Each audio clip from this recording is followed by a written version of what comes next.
रिया एक दयालु, संवेदनशील और आकर्षक लड़की थी। वह अपने परिवार से बहुत प्यार करती थी। उसके माता-पिता उसका बहुत ख्याल रखते थे और उसको हमेशा करियर के प्रति प्रोत्साहित करते थे।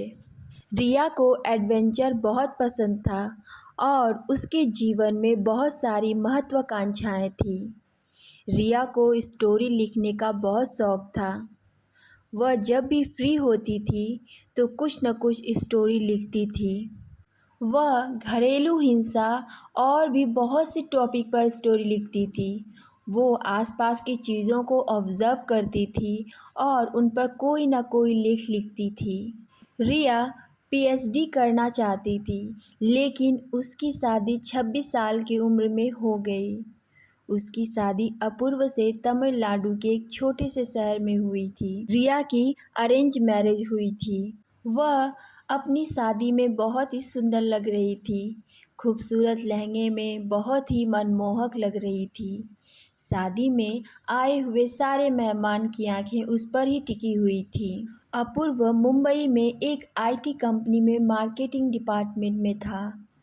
अपने परिवार का इकलौता बेटा होने की वजह से वह अपने माता पिता का भी बहुत ही ज़्यादा चहीता था।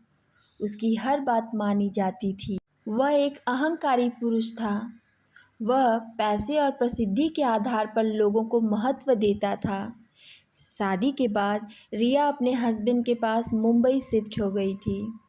शुरुआत में सब कुछ ठीक चल रहा था और उसको मुंबई में अच्छा भी लगने लगा था। कुछ समय के बाद रिया ने एक बेबी गर्ल को जन्म दिया। रिया के परिवार वाले बहुत खुश थे, पर उसके ससुराल वाले ज़्यादा खुश नहीं थे, क्योंकि वो चाहते थे कि उनके बहू और बेटे को लड़का हो। दिन बीतते गए और अपूर्व के माता पिता रिया को शारीरिक और मानसिक दोनों तरह से प्रताड़ित करने लगे। उन्होंने उसके साथ मारपीट और दुर्व्यवहार किया। रिया ने अपनी बेटी के लिए सब कुछ सहन किया, क्योंकि वह नहीं चाहती थी कि उसकी बेटी अपने डैड से अलग हो। अपूर्व की माँ रिया से कहती है कि वह उसके बेटे के लिए सक्षम नहीं है। यह बात सुनकर रिया को बहुत आघात पहुंचा और वह बहुत रोई। अपूर्व अपने जीवन में हमेशा अपने काम के साथ व्यस्त रहता था और रात में फुटबॉल मैच देखता था। यहाँ तक कि वह रिया पर जरा भी ध्यान नहीं देता था। उस बड़े से घर में रिया अपने आप को अकेला महसूस करने लगी थी। परेशान होकर रिया ने अपूर्व से बात की, उसको अपनी परेशानी बताई, लेकिन अपूर्व ने उससे एडजस्ट करने को कहा। एक दिन वह अपनी बच्ची के साथ उसके माता पिता के घर चली गई। उसके घर पहुंचते ही उसको परेशान देखकर उसके माता पिता ने उससे परेशान होने की वजह पूछी। रिया ने रोते हुए सारी बात कह दी कि वह घरेलू हिंसा की शिकार हुई है। सारी बात सुनकर उसके माता पिता हैरान रह गए कि उसकी बेटी के साथ दुर्व्यवहार हुआ है। उन्होंने उसके ससुराल वालों से बात की। रिया के ससुराल वालों ने साफ साफ इनकार कर दिया कि उसके साथ किसी भी तरह का दुर्व्यवहार नहीं हुआ है। उसके माता पिता ने अपूर्व को भी बहुत समझाया, पर अपूर्व ने अपनी गलती नहीं मानी। उसके बाद उन्होंने फैसला किया कि रिया डाइवोर्स लेगी। उन्होंने इसके बारे में अपनी बेटी से बात की। रिया ने भी इस बात पर अपनी हामी भर दी। कुछ समय के बाद रिया के पास उनके एडवोकेट का फ़ोन आया। उन्होंने उसकी पूरी बात सुनी। सबसे पहले उन्होंने उसको समझौता करने के लिए एडवाइस किया। रिया समझौता करने के लिए तैयार हो गई। उसके बाद उनके एडवोकेट ने दोनों पक्षों की बात सुनी और नोटिस की वार्निंग देकर समझौता कराया। रिया ससुराल वापस गई।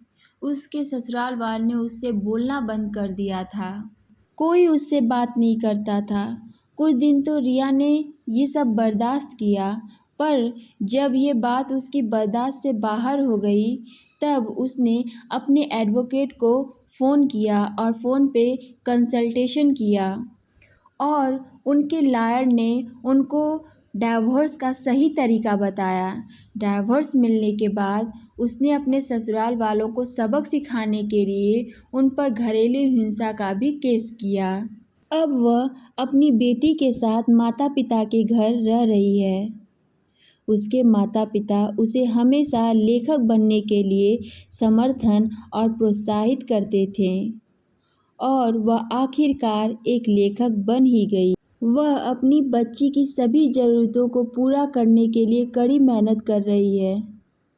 जब वह मुंबई में अकेली थी तो वह बहुत प्रार्थना करती थी और उसे विश्वास था कि एक दिन ज़रूर वह इन सब चीज़ों से दूर हो जाएगी।